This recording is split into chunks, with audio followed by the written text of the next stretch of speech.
ഇവിടെ മതബോധം നല്ല ഭൗതിക വിദ്യാഭ്യാസം വേണം കേട്ടോ.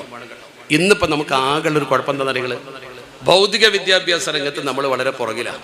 ഇപ്പോൾ മഹലിലൊക്കെ നല്ല സാമ്പത്തിക ശേഷിയുള്ള ആൾക്കാരുണ്ടാവും. അവരെന്ത് ചെയ്യും, മക്കളെ SLC കഴിഞ്ഞാൽ പിന്നെ അവർ നേരെ ചെയ്യുന്ന ഒന്നുകിലും മെഡിസിൻ അല്ലെങ്കിൽ എഞ്ചിനീയറിംഗ്. അത് നിർത്തിവെക്കണം.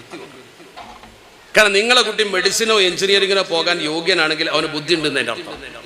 ആ ബുദ്ധിയുള്ള കുട്ടിയെ നിങ്ങൾ മെഡിസിനും എഞ്ചിനീയറും വെച്ച് ഡോക്ടറും എഞ്ചിനീയറും ആക്കിയിട്ട്, അല്ലെങ്കിൽ നിങ്ങൾ ബാംഗ്ലൂരിൽ വിട്ടിട്ട് IT പഠിപ്പിച്ചിട്ട് സമ്പാദ്യം ഉണ്ടാക്കാൻ നോക്കണ്ട. സമുദായത്തിന് വേണ്ടി ചെയ്യാൻ എന്താ ചെയ്യേണ്ടത്? ഇന്ന് ആ കുട്ടികളെ നിങ്ങൾ ചെയ്യേണ്ടത് ഏറ്റവും ചുരുങ്ങിയത് സിവിൽ സർവീസിനൊന്ന് ശ്രമിക്കണം. സിവിൽ സർവീസിന് നല്ല IAS ഓഫീസർമാർ, IPS 10-23 പോസ്റ്റിലേക്ക് നമ്മളെ കുട്ടി എത്തും. ഡോക്ടർ ആക്കണ്ട, എഞ്ചിനീയർ ആക്കണ്ട എന്നല്ല ഞാൻ പറയുന്നത്. ഒരു ഡോക്ടറും എഞ്ചിനീയറും ആകാനുള്ള അത്ര ബുദ്ധി വേണ്ട സിവിൽ സർവീസ് നേടാൻ. അതിനേക്കാളും എളുപ്പമാണത്. ശ്രമിക്കാത്തതുകൊണ്ട് നമ്മുടെ കുട്ടികൾ ശ്രമിക്കണില്ല. ശരിക്കും നമ്മൾ നന്നായി ശ്രമിച്ചാൽ 10 പേര് ശ്രമിക്കുമ്പോൾ ഒരു 3-4 പേരെങ്കിലും വരുമല്ലോ. അവര് ഇവിടുത്തെ ജില്ലാ കളക്ടറായി വരും, SP ആയിട്ട് വരും. തിരുവനന്തപുരത്ത് പോയാൽ വകുപ്പ് സെക്രട്ടറിമാരുടെ പേരിങ്ങനെ വായിച്ചു നോക്കുക. ഓരോ വകുപ്പിനും ഓരോ സെക്രട്ടറിമാരുണ്ടാവും. മന്ത്രിമാരെക്കാൾ പവറാണ് വകുപ്പ് സെക്രട്ടറിമാർക്ക്. അവരാണ് തീരുമാനം എടുക്കുക. ആ വകുപ്പ് സെക്രട്ടറിമാർ IAS ഓഫീസർമാരാ. എത്ര ആളുണ്ട് നമ്മൾ ആൾക്കാർ?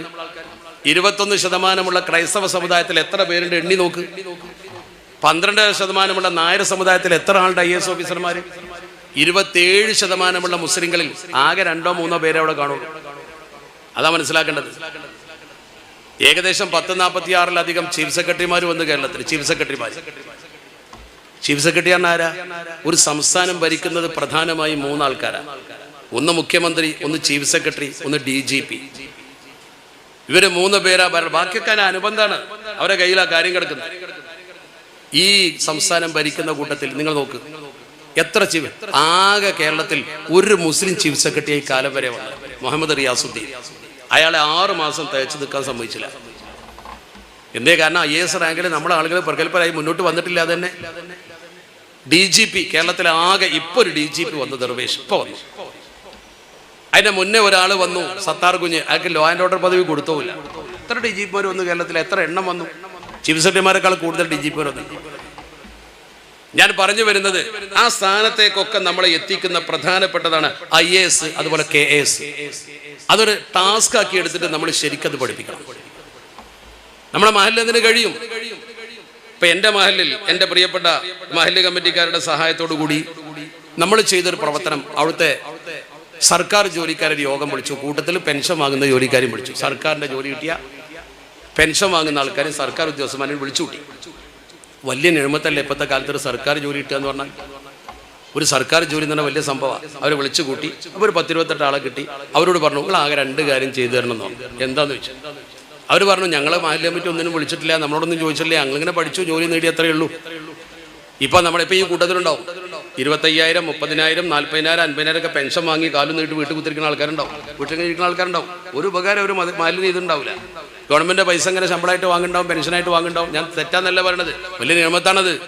മാസാമാസം 25, 30, 40 പെൻഷൻ വാങ്ങുന്ന ആൾക്കാർ ഈ സദസ്സിലുണ്ടാവും. നിങ്ങൾ എന്തേ ദീനിന് വേണ്ടി ചെയ്തത്? നിങ്ങൾ എന്തേ മഹല്ലിന് വേണ്ടി ചെയ്തത്? നിങ്ങൾക്ക് അല്ലാഹു നല്ല സൗകര്യമൊക്കെ ചെയ്തെന്നില്ലേ? എന്നാൽ നിങ്ങൾ തിരിച്ചൊരു കാര്യം ചെയ്യണം. അതെന്താ? ഈ മഹല്ലിൽ നിന്ന് 10 സർക്കാർ ഉദ്യോഗസ്ഥന്മാരുണ്ടാക്കുന്ന കാര്യങ്ങൾ ഏൽക്കണം. എങ്ങനെ ഉണ്ടാക്കുക? കുട്ടികളെ, പഠിക്കുന്ന കുട്ടികളെ ശരിക്കും ഒരു പരീക്ഷയൊക്കെ നടത്തി ഒരു സ്ക്രീനൊക്കെ ചെയ്ത ഇന്ന് നല്ല ബുദ്ധിയുള്ള കുട്ടികളെടുത്ത് അവർ IAS-നും IPS-നും ഒക്കെ അയക്കാനുള്ള മാർഗം എന്താ നോക്കുക. അവർക്ക് നല്ല പറ്റിയ ജോലിയുടെ ഫീൽഡ് എന്താ നോക്കുക.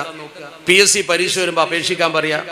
എന്നിട്ട് പ്രഗത്ഭരായ ആൾക്കാരെ കൊടുക്കുന്ന ഒരു PSC-ന്റെ കോച്ചിങ് ഒക്കെ നടത്തി കൊടുക്കുക. അതൊക്കെ മഹല്ല് കമ്മിറ്റി വിചാരിച്ചാൽ കഴിയും. അതിന് കമ്മിറ്റി വേണ്ട. മഹല്ല് കമ്മിറ്റി ഈ ചെറുപ്പക്കാരെ ഏൽപ്പിച്ചാൽ മതി. എൻ്റെ മഹല്ലിൽ ഈ പണി ഞങ്ങൾ ഏൽപ്പിച്ചിട്ടുള്ളത് ആ മഹല്ലിലെ റിട്ടയർഡ് ഉദ്യോഗസ്ഥന്മാരെയും നിലവിലുള്ള ഉദ്യോഗസ്ഥന്മാരെയും വിളിച്ചു കൂട്ടി അവർക്കൊരു സമിതി ഉണ്ടാക്കി. എന്നിട്ട് അവരോട് രണ്ടാമത്തെ കാര്യം പറഞ്ഞു, കേന്ദ്ര വഖഫ് ബോർഡിൽ നിന്ന്, കേരള വഖഫ് ബോർഡിൽ നിന്ന്, സാമൂഹ്യക്ഷേമ വകുപ്പിൽ നിന്ന്, അങ്ങനെ പല ഫൗണ്ടേഷനുകളുണ്ട്. ആ ഫൗണ്ടേഷനുകളിൽ നിന്ന് ഒരുപാട് സാധുക്കൾക്ക് ആനുകൂല്യങ്ങളുണ്ട്. അതിന്റെ ബുക്ക്ലെറ്റുകളുണ്ട്. നെറ്റിലൊന്ന് വരുതിയാൽ മതി. നമ്മൾ ആൾക്കാർക്ക് അത് അറിയില്ല. മറ്റു ചില സമുദായങ്ങൾ കൃത്യമായി അതൊക്കെ കൃത്യമായി നേടിയെടുക്കുന്നുണ്ട്. അവരെ കഴിവാണത്. ക്രൈസ്തവ സമൂഹത്തിലെ പാതിരിമാരൊക്കെ പള്ളിയിൽ തന്നെ പറഞ്ഞിട്ട് അതിനെ അപേക്ഷിപ്പിക്കും. അവരെ കഴിവാണ്, അവർ അംഗീകരിക്കണം. നമ്മൾ നികുതി അങ്ങോട്ട് കൊടുക്കുന്നുള്ളൂ, ഇങ്ങോട്ട് കിട്ടാനൊന്നുമില്ല. ശരിക്കും നമ്മളൊരു പ്ലാൻ ചെയ്താൽ സർക്കാരിൽ നിന്നുള്ള ആനുകൂല്യങ്ങൾ പലതും നമുക്ക് കിട്ടാണ്ട്. ഇവരോട് അതിനെക്കുറിച്ച് പഠിക്കാൻ പറഞ്ഞു. അതിന്റെ ഫോം ഡൗൺലോഡ് ചെയ്ത് അർഹരെ കണ്ട് അപേക്ഷിപ്പിക്കാൻ പറഞ്ഞു. എനിക്കങ്ങനെ തോന്നലുണ്ടായത് വളരെ പ്രധാനമായിട്ട് തെക്കൻ കേരളത്തിൽ ഒരിക്കലും മഹലിൽ അതിന്റെ വാർഷികത്തിൽ പങ്കെടുത്തപ്പോഴത്തെ സെക്രട്ടറി റിപ്പോർട്ട് വായിച്ചു. അതെനിക്ക് മനസ്സിൽ തട്ടി. അയാൾ എന്താ പറഞ്ഞത്? 2 വർഷം കൊണ്ട് നമ്മൾ സർക്കാരിൽ നിന്ന് ഇത്ര രൂപ നമ്മുടെ ഈ മഹലിലെ ഇന്ന ആളുകൾക്ക് പല സ്കീമിലൂടെ വാങ്ങിക്കൊടുത്തു. ആ സ്കീമൊക്കെ അയാൾ വായിച്ചു. ഞാൻ അന്തം വിട്ടു.